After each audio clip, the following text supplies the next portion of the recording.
Bonjour et bienvenue dans cette vidéo dans laquelle on va regarder comment se trouvent les marchés. Donc là, cette semaine, on a eu une semaine de rebond, donc on est presque positif, hein. On a la plupart des indices qui commencent à reprendre un petit peu des couleurs, des bonnes couleurs, puisqu'on passe du rouge. Voilà, on passe du rouge, ça commençait à faire plusieurs semaines qu'on était dans le rouge. On commence à avoir des premières lueurs sur les indices, et donc la dernière semaine, on est plutôt, il n'y a plus que à Londres où on est rouge, mais sinon on est soit vert, c'est-à-dire qu'on est positif, même si la tendance reste encore baissière. Voilà, on commence à aller mieux. Je ne parierai pas sur une fin du crack, hein. Pour moi, on a encore de quoi baisser. Il y a encore des niveaux sur lesquels les indices pourraient descendre. En tout cas, c'est mon avis. Si on regarde ici sur le mensuel, donc on a cette moyenne mobile qui vient protéger un petit peu les cours, mais si on venait passer en dessous, on pourrait aller chercher, pourquoi pas les 2200 sur le S&P, hein. Après, il y a un premier support ici autour des 3000. Hein, vous voyez qu'on a ici, il faut aller regarder les niveaux de prix sur lesquels on est venu taper. Donc il y a ce premier niveau de résistance qui va devenir support, enfin qui pourrait devenir support, hein, par là, dans cette zone-là. Moi, je m'attends à ce que les cours ils descendent au moins jusque-là. Si on regarde sur le RSI, on voit qu'on a cassé ici la trendline, on a cassé le support du RSI, et donc pour moi, je m'attends à effectivement un rebond, une continuité du rebond. Donc je pense que cette semaine va être positive, et puis avant un pullback pour redescendre un petit peu plus bas. Donc je ne sais pas quand est-ce que ça va s'arrêter, mais pour moi, il n'y a pas pour l'instant de signe de reprise, hein. Donc je verrais bien une remontée comme ça jusqu'au 4000, et puis après une redescente, hein. Si on regarde l'indicateur Web Confiance, on voit qu'on est bien dans le rouge. Donc certes, la tendance en mensuel reste haussière. Si on se descend sur un horizon de temps un petit peu plus fin, voilà, si je prends le RSI ici, hop, donc on n'est pas franchement positif, hein. On est en tendance baissière.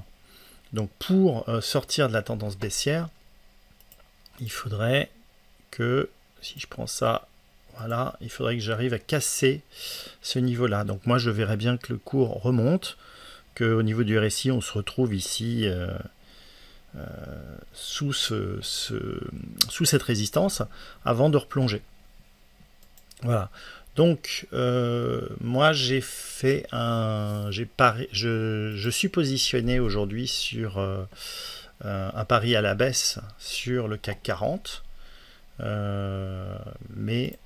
Voilà, donc j'ai investi par exemple, hop, on va regarder, hop, je vais me changer d'espace et je vais mettre par exemple l'espace les opportunités. Voilà, on va regarder par exemple le BX4 sur lequel je me suis positionné. Voilà, hop, le BX4. Voilà, alors le BX4, qu'est-ce que c'est? C'est un ETF qui est éligible au PEA. Et donc vous voyez, j'ai un signal ici. J'ai un signal guépard qui me donne ici un niveau d'entrée dans cette plage de prix, avec un stop loss qui est ici et un take profit qui est ici. Donc voilà, moi je me suis positionné à ce niveau-là. Donc je suis rentré là, donc presque au plus haut, hein, mais c'est mon plan. Et de toute façon, j'ai un risk reward qui est qui est bon, puisque je risque ça pour aller chercher ça.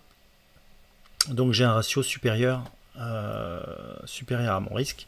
Donc même si sur un horizon journalier, vous voyez qu'ici on est en hebdomadaire, on est en tendance baissière sur un horizon journalier, mais là moi je suis plus sur un horizon hebdomadaire, et en hebdomadaire, alors j'ai l'indicateur confiance qui est plutôt positif, même si la tendance est négative sur le BX4.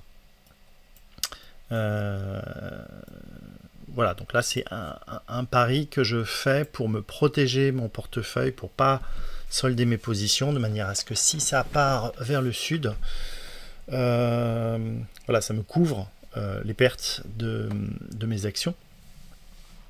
Donc les gains que je vais réaliser par rapport à cet ETF va compenser les pertes que je vais faire éventuellement sur les actions si les indices continuent à descendre. Et puis, de toute façon, ça fait partie de mon plan, c'est un peu comme une assurance, c'est-à-dire que là, voilà, moi je me suis positionné avec un prix d'achat et un prix d'entrée et une position pour être prêt à sortir. Voilà, je sortirai ici si jamais on descend en dessous. Et voilà, pour l'instant, je suis encore confiant sur le fait que les marchés ne vont pas aller très bien. Voilà, donc il y a quand même des choses à faire, et notamment, par exemple, si on passe un petit peu en revue, ce qui est intéressant, c'est par exemple de prendre une liste. Voilà, par exemple, ici, j'ai les aristocrates de dividendes qui sont cotés sur le Nasdaq. Donc les aristocrates de dividendes, c'est des actions qu'on peut acheter quasiment en permanence, mais de préférence lorsque c'est le moment. Hein, et donc les indicateurs ici nous donnent la tendance, hein, nous dit si on est haussier ou baissier. Donc à partir d'ici, par exemple, on est haussier, et à partir d'ici, on est baissier. Donc on peut par exemple dire, voilà, je rentre ici, et je sors ici. Et ça peut être une stratégie intéressante. En tout cas, on va alléger et on va pouvoir alléger les positions lorsqu'on rentre en tendance baissière pour éviter d'avoir à subir des pertes. Et puis, si on souhaite se dire, tiens, je veux investir dans les aristocrates de dividendes, eh bien, on a une liste et donc ça peut être intéressant de passer en revue et sans avoir besoin de faire une analyse graphique, d'avoir en un clin d'œil, est-ce que c'est la peine de l'acheter ou pas. Et vous voyez, j'ai fait un indicateur qui donnera rien en fait. Si la tendance n'est pas haussière, eh bien, il ne vous dira pas d'acheter. Si on est sous les moyennes mobiles 20 ou 200, eh bien, il ne vous dira pas d'acheter, c'est même pas la peine. Par contre, l'idée c'est pas de jouer un rebond, mais là ici on est en tendance haussière, on va pouvoir rentrer en position à ce niveau de prix là, on a un stop loss qui est là et un take profit qui est là, la quantité qui se calcule en fonction de votre risque, et là comme on a un ratio, on risque 1 pour aller chercher 2, eh bien même si on a raison qu'une seule fois sur 3, on sera rentable. Donc il faut avoir raison un petit peu plus de une fois sur 3 avec un ratio de 2. Après on peut augmenter, le ratio. Mais voilà, en fait là par exemple, donc j'ai PepsiCo qui est potentiellement intéressant à rentrer. Et puis toutes celles-là, vous voyez qu'il n'y a pas de signal d'achat. Ici ça peut être intéressant. Sur Cincinnati Financial de rentrer. Donc on avait déjà ici, on était passé de négatif à positif sur cette bougie, donc on pouvait déjà rentrer là. Alors c'est pas forcément la peine de se précipiter, hein. On peut attendre un retracement, et puis voilà, là ça peut être un niveau intéressant d'entrée, puisqu'on est malgré tout encore sous une moyenne mobile 200. Ça doit être la moyenne mobile 200, voilà, tout à fait. Mais la tendance est haussière en journalier. Si je passe en hebdomadaire, Voilà, en hebdomadaire, par contre, je ne vais pas avoir de signal d'achat. Donc après, tout est une question d'horizon.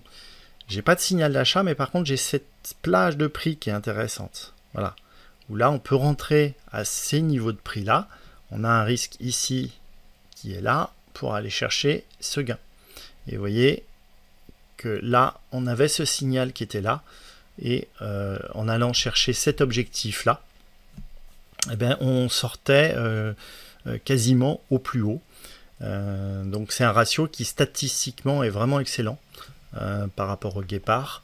Voilà, ça vous permet en un clin d'œil, il n'y a pas besoin de passer 3 heures devant les écrans pour savoir est-ce que c'est une opportunité intéressante. Vous voyez, là, j'ai aucun signal, j'ai aucune quantité, donc je passe en revue rapidement. Voilà, donc même si j'avais une liste avec une centaine d'actions, eh ben, j'ai un filtre qui me permet d'éviter de faire des erreurs et de même pas me préoccuper. Donc là, par exemple, PepsiCo, bah, on a un niveau de prix super intéressant. Donc là, ici, on avait un signal d'entrée, donc on est potentiellement sorti à ce niveau-là. Donc on aurait perdu. Et puis bah, là, par contre, on retourne à nouveau. Donc là, ça peut être intéressant de se repositionner une deuxième fois, même si on avait perdu là. Parce que là, on a un ratio de 2,5. Hein, on va chercher, on va gagner 2 fois et demi ce que l'on risque. Donc, on est positif sur PepsiCo, on est en tendance haussière sur l'horizon hebdo. Donc, c'est assez intéressant. Mais les marchés, ils sont quand même négatifs. Si on regarde sur l'horizon mensuel, on est très très haussier. Donc pourquoi pas prendre du PepsiCo. Après, il y a d'autres opportunités. Il y a quelques actions qui me plaisent bien. Il y en a une notamment. C'est Coinbase. Donc on va chercher Coinbase. Voilà. Coinbase. Hop. Voilà, donc je vais me mettre en hebdomadaire. Voilà. Et donc Coinbase, elle me plaît bien parce qu'il y a un potentiel.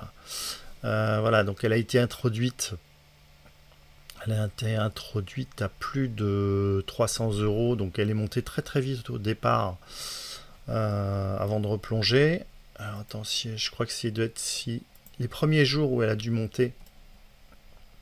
Hop, voilà. Non, elle a descendu direct, d'accord. Elle est montée là. Enfin, si, il y a eu une grosse montée. Hein. Le cours d'ouverture, il était là à 381. Elles sont montées à 428, 430 avant de replonger. Voilà. Donc là, ici, on était en tendance haussière. Puis tendance baissière. Vous voyez, pendant toute cette période, c'était à éviter absolument. Là, on pouvait retenter des entrées à ce niveau-là. Là, on nous disait, alors là, on avait un avertissement qui nous disait attention, ça commence à faiblir. Et là, à partir de ce moment-là, on était bien en tendance baissière. Donc, on pouvait sortir ici et puis là, c'était vraiment l'heure de sortir. Et là, vous voyez qu'on a eu à nouveau un signal d'entrée avec, c'était un faux signal. Et puis, hop, ici, on commence à construire quelque chose.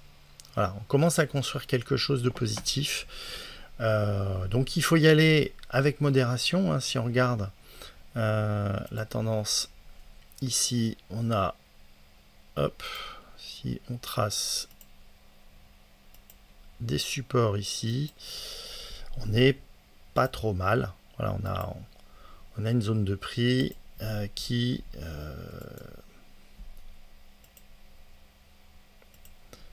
voilà, donc là je pense qu'on est en train de construire quelque chose. Alors on est bien encore en dessous des moyennes mobiles, donc ça va prendre un certain temps.